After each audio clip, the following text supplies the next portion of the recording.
Dober večer, cenjene gledalke, spoštovani gledalci.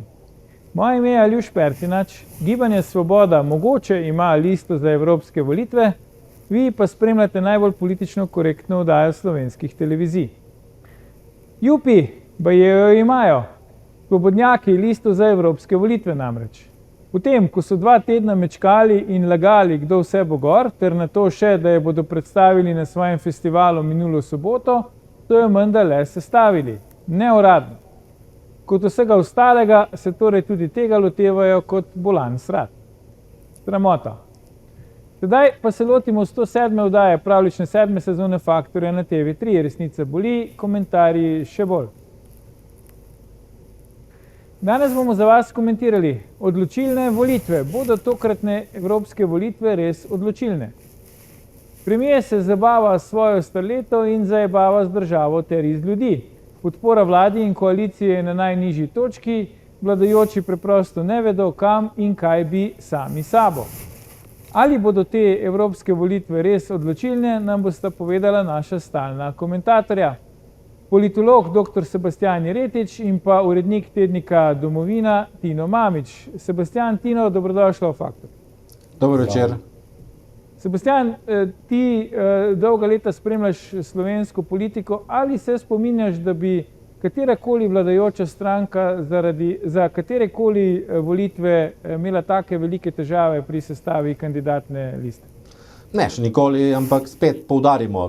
Tle ne gre za stranko v polnem pomenu te besede. To so politični projekti in sicer smo že v preteklosti imeli politične projekte, in če so imeli take težave, so jih znali dosti bolje skrivati. Tu je dejansko polomija čista, kar se same svobode tiče, in v končni fazi smo lahko tudi na njihovem pikniku videli, da predvideni nosilec liste je tisti dan šele izvedel, da je dejansko pristal na to, da bo nosilec liste, ne pa samo eden od 9, ki bi recimo pomagal svobodi. Tako da dejansko gre za nek unikum tudi v tej kratki zgodovini slovenskega parlamentarizma. Tina, ti si dolgoletni novinar, urednik in tako naprej. Za medije je težko, ne? Največja vladna stranka 4-krat različno napove, kdaj bo imela listo, kdo bo nosilc, kdo bo sploh gor. Takrat, ko so jo prvič kobajagi oblikovali, se predsednica sveta stranke ni spomnila, kdo je sploh na listi. Potem je rekla, da sta oba obstoječa evroposlanca, ki sta bila izvoljena še na listi, zdaj že propadle LMŠ Marjana Šarca, pa se je potem izkazalo, da tudi to ni res. Kako ti to komentiraš? Jaz mislim, da po odhodu Golobiča iz politike, da so začeli na podoben način kadrovati. Sicer, da so zbirali ljudi iz vseh vetrov. In to je že pri Pozitivni Sloveniji, pri Jankoviću recimo, ko je bil prvi v tej seriji novih obrazov. In potem preko Šarca in Cerarja. Vedno je bilo tako, ampak so te stvari veliko bolj skrivali. Da so bleferji, so skrivali.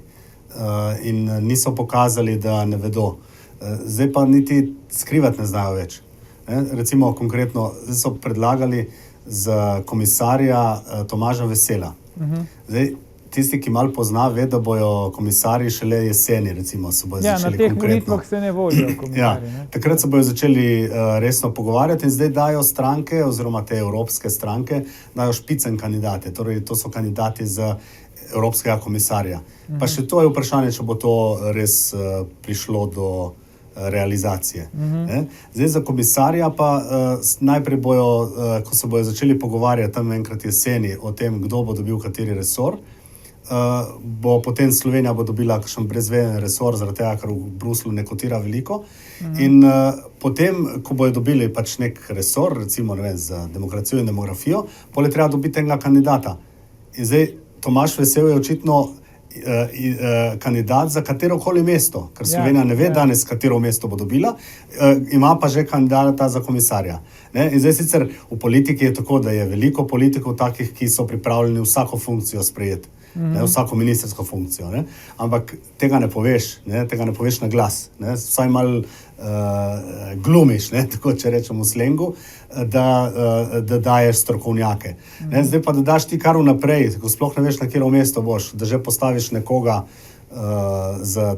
pač kot pretendenta za komisarja, je zelo naivno in tudi malo komično, če poznaš politiko.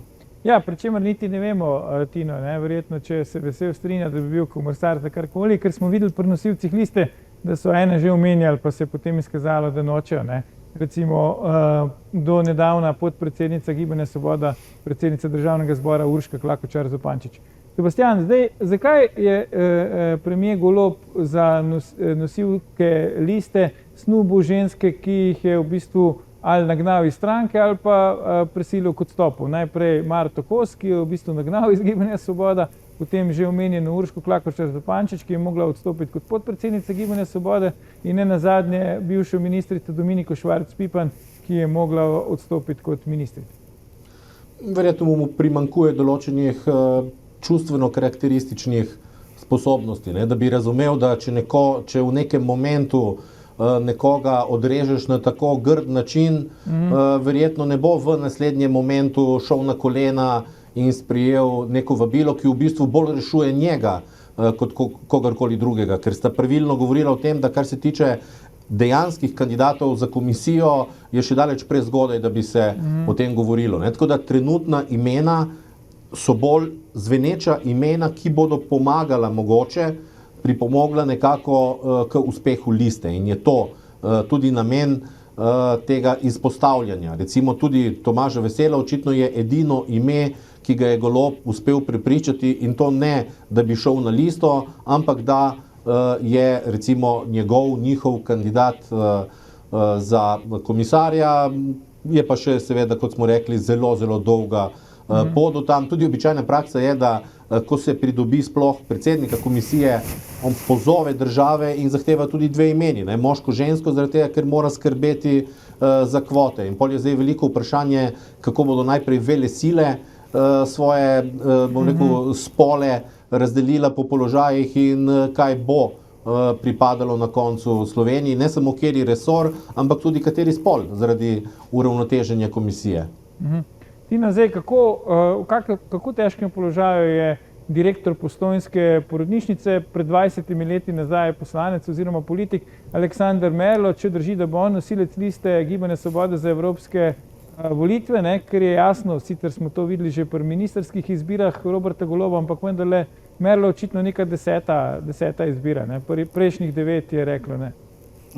Ja, to je res.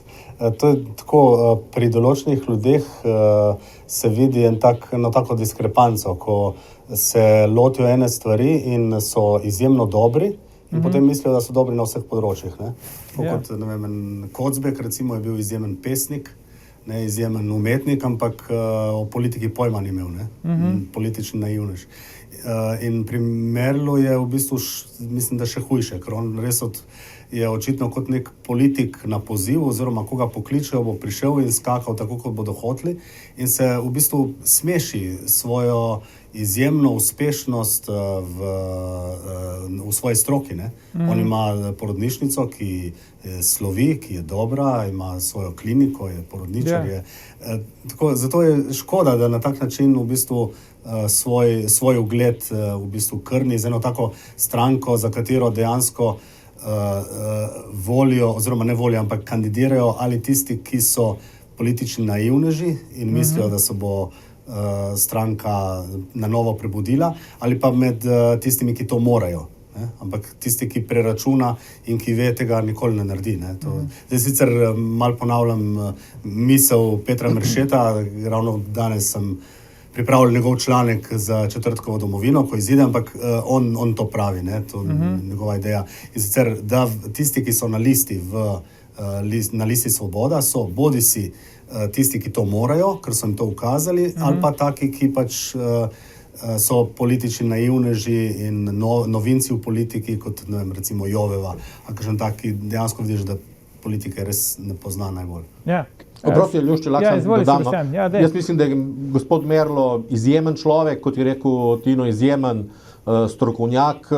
Nisem slišal ene res negativne besede o njem, same pohvale, tako kot strokovnjaka, kot človeka. In jaz tudi mislim, da je njegov pristanek na to, da bo na listi, bil v popolnoma drugem kontekstu. Niti slučajno ni bilo govora takrat, da bo nosilec te liste, da bo torej politično tako izpostavljen.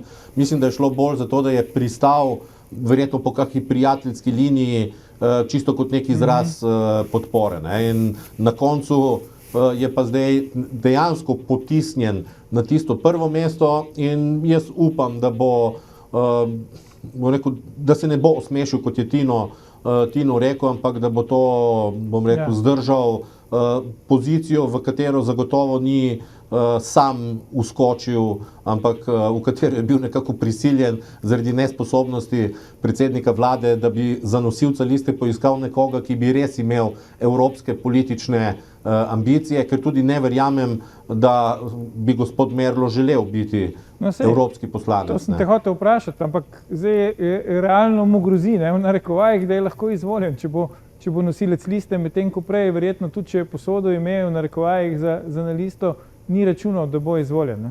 Ne, zagotovo. In zaradi tega mislim, da je veliko vprašanje, ali je ta poteza bila sploh korektna, še posebej, ko smo lahko videli njegov mal začuden izraz na tem pikniku, na katerem je povedal, da mu je kolegica nekako povedala, da bo nosilec liste in da do tistega dneva tega ni vedel. Ne. No, čeprav politične ambicije ima, on je že bil poslanec slovenskega parlamenta, tako da ni prav... Ja, pred 20 leti, mislim. Ja. Je bil mal drugačen čas takrat tistega močnega LDS-a še, pa gospoda Drnovška, ne.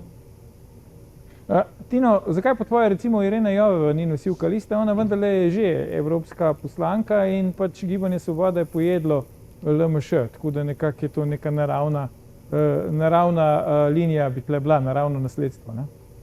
Ja, tisti, ki malo spremlja politiko Evropskega parlamenta, vidi, da Joveva ni ravno neka poslanka, ki bi se izkazala z nekim prodornim delom, s prepoznavnostjo in podobno.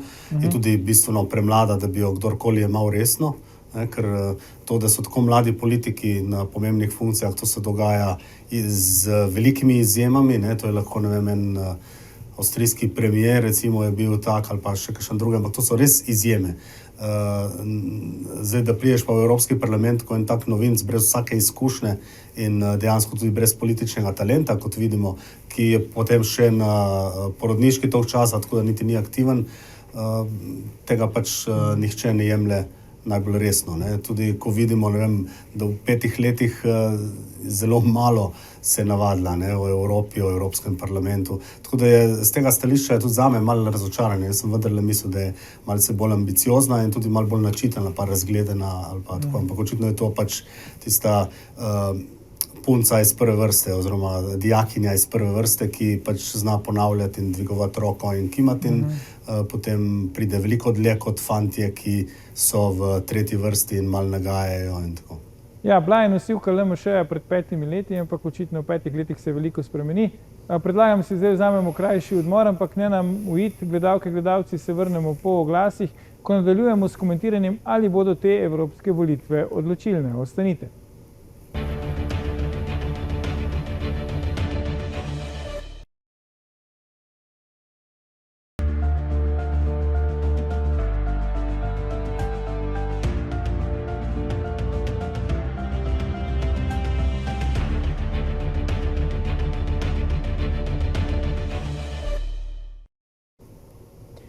Dobrodošli nazaj, z nami sta še vedno Sebastijan Jeretič in Tino Mamić, pogovarjamo pa se o tem, ali bodo te evropske volitve odločilne. Zdaj, Tino, Sebastijan, v nasprotju z največjo vladno stranko se zdi, da opozicijske stranke gredo all in na te evropske volitve, sestavile so zelo močne liste, recimo največja opozicijska stranka, Slovenska demokratska stranka, je dala na listo praktično same prvokategornike, obstoječe evropske poslance in pač še nekatera druga zanimiva imena. V Novi Sloveniji je nosilc verjetno liste pač kar predsednik stranke Matej Tonin in tako naprej. Zdaj, zakaj vidva menite, da je opozicija bolje pripravljena na te evropske volitve, če je, kot pa vladna koalicija? Najprej zato, ker gre za resne stranke, to je že prva razlika. SDS je dejansko sestavil izjemno močno listo z dodatkom 2 zelo zanimivih mladih kandidatk, ki zelo dobro delujete predvsem na torej z digitalnimi orodji in jaz mislim, da bo tam kar močna tekma za pridobivanje preferenčnih glasov, kar bo vse Znotraj seveda, liste, misliš, kar ne? bo, Ja. seveda, kar bo vse seveda prispevalo k rezultatu stranke. In glede na to, da zna biti udeležba kot običajno res mizerna, jim to lahko prinese vrhunski rezultat. V Novi Sloveniji je bilo malo napetosti, se je kazalo malo napetosti med Ljudmilo Novak in vodstvom. Sicer mislim, da to ne bo vplivalo na rezultat. Vprašanje je, ali bo mogoče Lojze Peterle nek delež glasov probal speljati kam drugam. To je bolj za tiste, ki poznajo trenutno dogajanje. Kljub vsemu mislim, da je stranka zelo stabilna, dala je svojo najmočnejšo ekipo. Bo pa tako, ne? Ljudmila Novak je ena, tako da njeni pristaši bodo zagotovo vsi podelili svoj preferenčni glas njej. Matej Tonin ima pa, bom rekel, konkurenco vseh ostalih predstavnikov trenutnega vrha in tam je vprašanje, na kakšen način se bodo razporedili recimo preferenčni glasovi med njimi. Težko verjamem, da bi stranka lahko ujela drugi mandat, tako da mislim, da bo šlo bolj za to tekmo, ali se bodo glasovi namenjeni trenutnemu vodstvu združili recimo pri Mateju Toninu, ali se bodo razpršili in bo Ljudmila Novak mogoče celo preskočila. Ne? Ampak v vsakem primeru obe stranki sta stabilni in mislim, da bosta celo dosegli večino po številu mandatov. Ne? Tokrat ima Slovenija 9 in mislim, da se zlahka doseže rezultat 4:1, kakor trenutno kaže napoved udeležbe predvsem. No? Skupaj 5 potem obe stranki, če te prav razumem. Ne? Tako. Tino. No, če lahko še to, pol je pa tle seveda še opcija, to ne pomeni, da bodo pa 4 mandati šli trenutni koaliciji. Ne? Jaz bi prej rekel, da največ, kar ta koalicija lahko doseže, je 3, da bo 4 zelo težko dosegla, ker bi morala izjemen rezultat potem Svoboda narediti. Tam celo, tako kot trenutno potekajo stvari, se zna zgoditi, da bodo socialni demokrati celo premagali Svobodo, tako kot so na zadnjih volitvah premagali LMŠ. In poleg tega je še nekaj strank, ki naskakujejo od zunaj. Če pogledamo resnico, že samo dejstvo, da je predsednik resnice bil na Tarči, je za njega seveda velika zmaga. Že samo, če bi ponovili rezultat iz zadnjih državnozborskih volitev, je to 1000 ali 2000 glasov nekako do tega, kar se pričakuje, da bo zadostovalo za en mandat. Pol imamo pa še Zmaga Jelinčiča, ki lahko vedno preseneti, imamo župana Kočevja, gospoda Prebiliča Zvezno in imamo še Pirate in vrsto drugih, ki bi mogoče lahko vskočili za enega od mandatov. In jaz mislim, da se bo tam na dnu tisti 9. mandat, da bo čista loterija glede Dontovega sistema, kako se bo podelil. Tino. Ja, jaz mislim, da je tukaj vprašanje tudi referendumov. Če bojo vezali referendume na Evropski parlament oziroma na evropske volitve, se zna zgoditi, da pride več ljudi, kot bi sicer prišlo. In da pride drugačna populacija. Recimo, če bo referendum o legalizaciji marihuane, si lahko predstavljamo, da bo več mladih, ki bodo potem glasovali za legalizacijo marihuane in posledično za, ne vem, levico. Zdaj, koliko je pa teh potencialnih dodatkov, ne, pa vprašanje. Tako da to lahko prevagne, sicer se pa strinjam, da jaz mislim, da desna sredina, da bo dobila 4 ali celo 5, oziroma 5, mogoče celo 6, ne, poslancev, ne, odvisno zdaj pač, kako se bojo odrobilo. Če bo veliko majhnih, kar zdaj kaže, zna biti, da bo desna sredina dobila 6 in levica 3. Zdaj, mogoče bi sam se navezal še na Sebastianovo mnenje o Novi Sloveniji. Tukaj se mi zdi zanimivo, oni so vendarle šli v to, da so dali Ljudmilo Novak na listo, čeprav znotraj stranke, recimo tudi vodstvo in tako, niso zadovoljni z njenimi izvajanji, z njenimi stališči, posebej, ko gre za podpiranje LGBT, ali pa recimo, ko se je postavila odkrito proti novinarjem, proti demokratičnim novinarjem v Sloveniji in za to depolitizacijo. Ne. Tako da ona bo gotovo nekaj ljudi gotovo ne bo volilo za stranko Nova Slovenija, zaradi tega, ker je Ljudmila Novak na listi. Jaz sem precej ljudi slišal, recimo, ki so mi to rekli, zdaj to je vprašanje, koliko je to reprezentativno, Ja. ampak zanimivo, gotovo, ne vem, 3-4 recimo so mi v zadnjih 14 dneh rekli, vedno sem volil Novo Slovenijo, zdaj pa ne bom več. Zdaj, to je en moment. Drugi moment je pa ta, da v Novi Sloveniji s to sredinsko politiko, ki so začeli in so se začeli pomikati bolj na sredino, kar je v bistvu za politični prostor dobro, da pridobivajo nove volivce. Oni tako pravijo, da dobivajo nove volivce in nove člane, ki so mlajši, ki so bolj izobraženi in sicer zgubljajo določene, recimo, bolj konzervativne volivce, ki gredo potem v SDS, ampak da pridobijo več sredinskih, kot zgubijo desnih. Zdaj, če je to res, bomo videli na teh volitvah in bomo videli, ali ta eksperiment oziroma ali je to uspešno ali ne. Ampak po drugi strani pa verjetno vseeno obstaja tveganje, ne, Sebastian, zaradi sistema preferenčnih glasov tveganje, da je pač Ljudmila Novak izvoljena. Ne? Vemo, da slovenski volivci, volilno telo najraje voli tiste, ki so že europoslanci. Ne? No, in tudi Nova Slovenija je specifična stranka. Skozi leta kažejo analize, da ima izjemno zvesto volilno telo, ki sicer ne širi propagande za stranko, torej ne prepričuje na glas druge ljudi, ampak je pa zvesta struktura in je nekako razdeljena na pol. Je polovica, ki je dejansko nagnjena mogoče bolj v desno in ki vidi edino možno sodelovanje v političnem prostoru, recimo z SDS, in je druga polovica, ki pa zaradi takega ali drugačnega razloga noče sodelovanja z SDS. Ne? To, kar je pa Tino omenil, če bo določen del glasov zaradi tega šel ven, sem prej pozabil seveda našteti še Slovensko ljudsko stranko, ki tudi naskakuje vstop v parlament in ima izjemno močnega najprej europoslanca Bogoviča, ki je eden tistih, ki se je bolj, dajmo reči, vsebinsko izkazal tudi v Evropskem parlamentu, in seveda Gregorčiča kot nosilca liste mladega,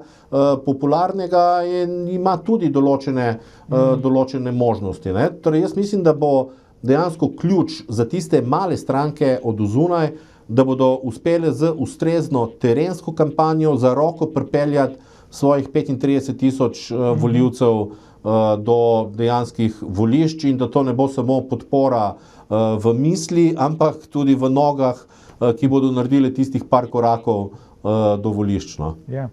A sta vidva kaj presenečena, da recimo navajeni smo, ne? Ti si prej omenil, Sebastian, da gre pri opozicijskih strankah za resne stranke, verjetno se vsi strinjamo, da najbolj resna stranka je verjetno Slovenska demokratska stranka, ne, po vseh nekih parametrih.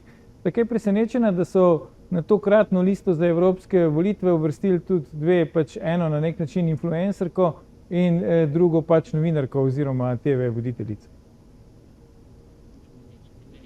Fenomen Boruta Pahorja, Ja. da to je ta prava smer. Ne? Zdaj, ko pravi Sebastian, da je samo 10%, 1/10 ljudi spremlja politiko, drugi pa ne. Torej, če hočeš priti do 90% ljudi, moraš dejansko iti na Facebook, na Instagram, ne na Twitter. Ne?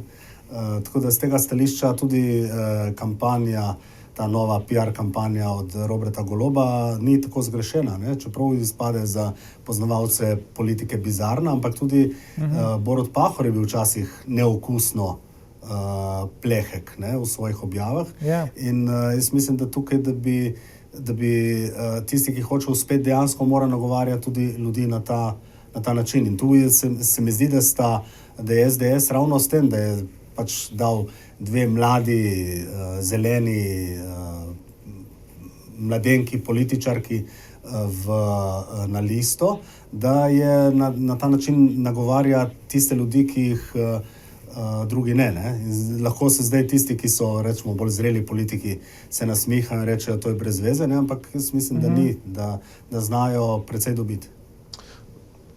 No, jaz mislim, da je to dejansko naravno nadaljevanje pozornosti, ki jo SDS zadnje leta namenja mladim. In Zala Tomašič in Karin Planinšek sta samo dve od vrste mladih predstavnic in predstavnikov SDS-a, ki so dejansko postali influencerji v svoji generaciji in mislim, da znajo lahko kakšno od njiju tudi preseneti s preferenčnimi glasovi. Še posebej, če bi SDS dobil res 4 ali 5 mandatov. Skratka, obe izjemno močno delata v teh generacijah in treba je nekaj povedati. Ne. Zadnje analize kažejo, da je mlada generacija postala precej bolj konzervativna kot kakšne generacije pred njimi, tudi kot neke vrste reakcijo mogoče na, kot pravijo, pretirano emancipatorno delovanje na področjih forsiranja transspolnosti in podobno, tudi zaradi tem, kot so migracije, varnost in zaradi strahu določenih generacij, da se po noči po Ljubljani sprehajajo, pa ni važno, ali je ta strah upravičen ali ne, dejansko obstaja in je fenomen. Ne? Skratka, mlada generacija se obrača v konzervativnost in tudi nove generacije volijo v višjem odstotku, vsaj na parlamentarnih volitvah, kot tiste generacije pred njimi. In še posebej na zadnjih 2 parlamentarnih volitvah smo videli, da je bila udeležba v tistih prvih mladih strukturah že skoraj tako visoka kot recimo pri upokojencih, kjer je seveda nekako najvišja. Ne? Tako da to, da je SDS uvrstil 2 predstavnici nove generacije, ki izjemno močno delata na digitalnih orodjih, mislim, da je zelo dobra poteza. Še ena stvar je, recimo, izvolite, ko pogledaš recimo na levici, ne, ko imaš določene ženske, recimo Tamara Vonta ali pa Sukičeva, recimo v levici. Nataša Sukič, domnevna nosilka liste stranke Levice. Ko gledaš tiste grimase in to se ustrašiš, ne, skoraj. Ne. In pa pogledaš tukaj 2 mlade, lušne punce, ne, ki govorijo preprost jezik, ki ga ljudje razumejo, ne, in povejo po zdravo kmečko logiko, ne. Tu sploh ne gre za populizem, ne. Tukaj gre samo za zdravo kmečko pamet, ne. Populizem je pri Sukičevi, ne. In ko to primeraš, pa rečeš, in zdaj mi obraz Sukičeve, to je progresivno, ali kaj? Ja, ampak zakaj po vašem mnenju recimo Anže Logar in njegova platforma sodelovanja ne gresta na te evropske volitve? On bi z lahkoto, se mi zdi, sestavil neko prepričljivo listo, ne? Že če samo pogledamo pač njega in poslanska kolega Kaloha in Evo Irgl, ki so zapustili poslansko skupino SDS. Jaz mislim, da niso zapustili. Jaz mislim, da je razlog v tem, da dejansko ni imel namena v tem momentu iti na svoje s politično stranko. Ne, ampak da še vedno tipa vidi, da če že je planiral, da bo to naredil v samem finišu. Ne. In mislim pa, da je vrh SDS-a odreagiral pač v interesu stranke in da ravno tega ni dovolil. Ne. Da ni dovolil, da bi nekako do zadnjega momenta koristil dajmo reči, pozicije, ki jih prinaša velika stranka, od položajev v odborih, minutaže v javnem prostoru in podobno, ampak jih je zaradi tega pač postavil nekako v zadnjo vrsto in jaz mislim, da še vedno ni popolnoma jasno, ali bo na koncu to stranko naredil ali ne. Vsekakor pa mislim, da ni imel res čisto nobenega namena nastopiti na evropskih volitvah, tudi zaradi tega, ker bi kakršenkoli rezultat bi dosegel, bil lahko interpretiran v nekaterih krogih kot, ne vem, rušenje recimo rezultata desnice, če bi se glasovi močneje koncentrirali. Ne? Tako da mislim, da je bilo enostavno preveč tvegano, ker če že ima ambicije, ima izjemno resne ambicije. Torej njegova ambicija ni narediti neko stranko za 10, 15, 20%, ampak če že je njegova ambicija postati v nekem momentu predsednik vlade. Ne? In zaradi tega seveda ne more na prvo žogo skočiti, ampak je vprašanje, na kakšen način bo svoje prihodnje korake še usmerjal. Zanimivo je to, da sta si Janša in Logar v eni stvari izjemno podobna. In sicer to, da ju evropska politika dejansko ne zanima, ne? In da ju evropska politika želi. Ne? Recimo v Bruslu, v EPP-ju si zelo želijo, da bi in Logar in še bolj Janša, da bi vstopila na evropski parket, ne? Da bi tam delala kariero, ampak njiju pa pač ne zanima drugo kot Slovenija. In z tega stališča je neka podobnost. Ne? Tako da zdaj Logarjeva taktika, kot jo jaz recimo slutim, je, da se hoče pojaviti pač kot nek nov obraz, neka nova formula in nov obraz si lahko samo enkrat. Tako da se tega ne bo šel uporabiti tega novega obraza na evropskih volitvah, ampak šele na državnozborskih. Ja. Zdaj, odkdaj pa po vašem mnenju Mateja Tonina recimo zanima evropska politika? On vendarle se mi zdi precej tvega, ne? Če ne bo izvoljen, pa bo recimo izvoljena Ljudmila Novak, to lahko pomeni tudi konec njegovega predsedovanja Novi Sloveniji. Ali pač? Mislim, da je to tudi napovedal nekako, ne? Da je tako nakazal. Jaz mislim, da to sicer ni niti za, niti za stranko takšna težava, zato ker je to res stranka. In je to stranka, ki tudi s tem trenutnim vodstvom dela zelo ekipno. In mislim, da ne bo imel nobenih težav s tem, da se iz prvega mesta umakne na drugo ali tretje in da kot ekipa nadaljujejo naprej. Če bi se torej ta scenarij nekako uresničil, jaz mislim, da so dejansko tudi zaradi tega, ker so nekateri dvomili, ali Nova Slovenija lahko sploh dobi mandat, da so zaradi tega dali svojo najmočnejšo ekipo, da si zagotovijo ta mandat, ki mislim, da res ni vprašljiv. No? Tako da, ne glede na to, kako se bo razpletlo, gre za ekipno delovanje in za resno stranko, ki mislim, da ne bo imela težav z kakršnimkoli razpletom situacije. Leta, če se to zgodi, da Ljudmila Novak izpodrine Tonina in da gre ona v Bruselj, Tonin pa ne, evo, vsak mu 5 litrov vina prinesem. Jaz ne verjamem, da bi to... Ne, pač to je, se mi zdi, nemogoče. Jaz ne verjamem, da bi Ljudmila Novak toliko dobila, ne, nikakor ne. Za Tonina se mi pa tudi ne zdi slabo, ne. Če je on izvoljen, je lahko, recimo, tudi če bi pustil stranko, ne, lahko naredi dobro kariero v Bruslu. Tako da se mi to ne zdi, je tudi dovolj mlad, da se bo hitro obrnil in mogoče mu je tudi malo zadosti te slovenske politike, ne? Ker v slovenski politiki dejansko, če si ti sposoben, ne moreš tako prosperirati, kot lahko v enem Bruslu. Ampak kaj pa to recimo za stranko pomeni, Tino? Stranka tudi se veseli, bo tudi stranka nama Sebastianom poslala po 5 litrov vina, če bo recimo Matej Tonin izvoljen za europoslanca. No, jaz ne govorim to, da bi to zaradi veselja naredil, ne. Nikakor ne. Tudi mislim, da za stranko nikakor ni dobro, da bi Ljudmila Novak še nadaljevala, ne, ker ima pač tako, čist konkretno, ne, če gledamo novinarje, ne, tako škodo, kot je Ljudmila Novak naredila slovenskim novinarjem iz demokratičnih medijev, ne vem, če je kdo v 30 letih na desni sredini naredil toliko škode. Ne, tako da si dejansko ne želim tega. Ne. Zdaj znano je, ne, da pri nas še nikoli nismo imeli niti 3/3 volilne udeležbe na evropskih volitvah, nažalost, ne. Kaj pričakujete, da bo letos in zakaj bi bilo mogoče dobro, da bi bila ta udeležba vendarle čim više?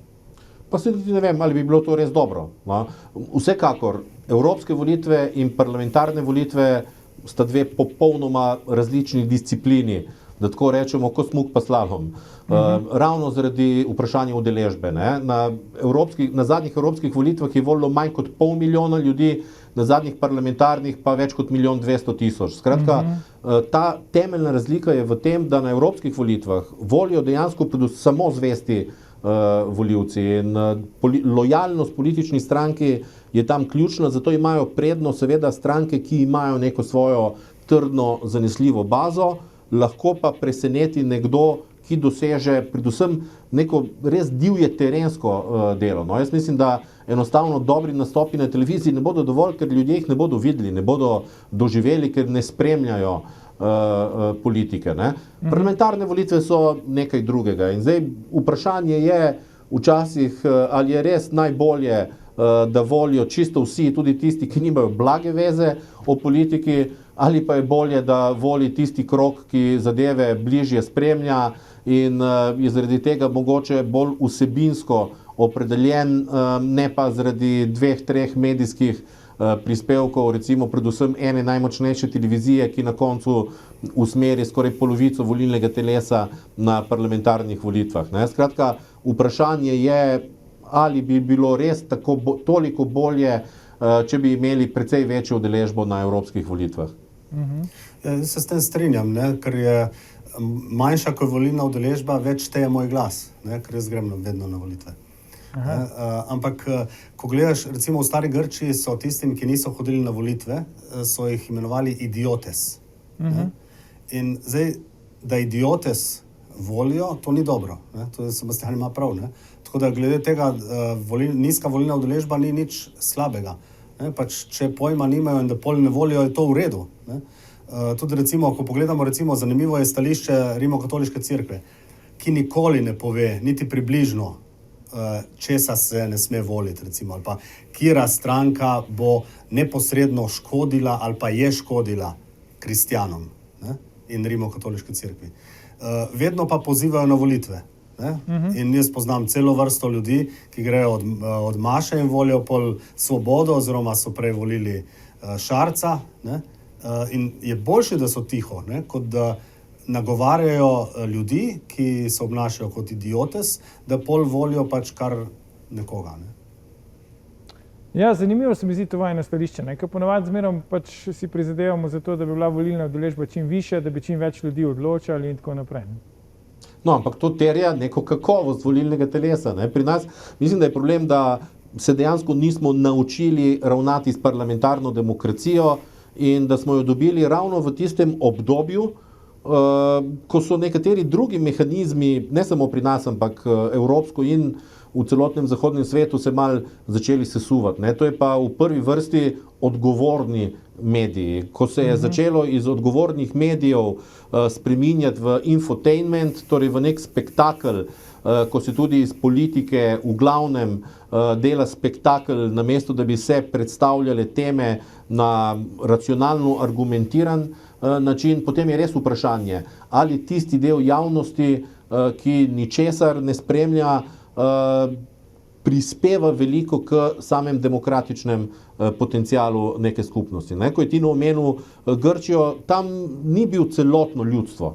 Tam Demos je bil zelo ozka ekipa. Demos so bili svobodni moški, svobodni, torej polnoletni moški. To je bil zelo majhen krog glede na število ljudi, ki je recimo živelo v mestu. Ne? V začetek ameriške demokracije po revoluciji je dejansko volitev se udeleževalo približno 2% prebivalcev. Ne? Skratka, ta širina je seveda nek ideal, neka ambicija in aktiven državljan je eden od idealov moderne demokracije, ampak se je zato treba potruditi tudi na številnih drugih področjih, ne samo na temu, da dobijo možnost voliti, ampak bi jih bilo treba tudi dejansko vsebinsko opolnomočiti za sodelovanje na volitvah. Ker, če živimo v svobodni državi, moramo dovoliti svobodo, da ne greš na volitve. Ne? Vse to je pač svoboda, ki jo sam izbereš. Ne? Ja, absolutno. Od tega ne odstopamo. Bomo videli, kako se bodo stvari zapeljale naprej. Za danes pa dr. Sebastian Jeretič, Tino Mamić, najlepša hvala za vajine komentarje. Gledalke, gledalci, to je bil o tem, ali bodo te evropske volitve odločilne, že 1015. faktor na TV3. Jutri bomo za vas komentirali, čigav je v resnici fuzbal, slovenski, ljubljanski, od elite ali od vseh. Ne zamudite, predvsem pa ne pozabite, ni vseeno, kdo kaj reče.